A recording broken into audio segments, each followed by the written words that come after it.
ఇప్పుడు మనం స్పెషల్ బేల్స్కి కావాల్సిన పదార్థాలు చూసుకుందాం.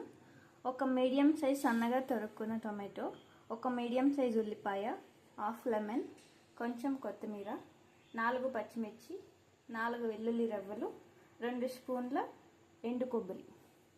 మనం ఈ ఎండు కొబ్బరి, పచ్చిమిర్చి, వెల్లుల్లిని మిక్సీ పట్టుకున్నాం.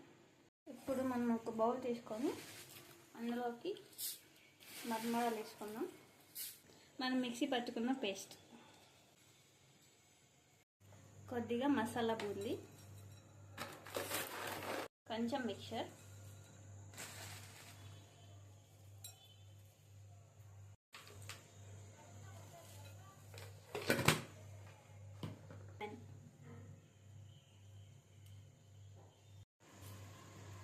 సాల్ట్. Tasty bale ready.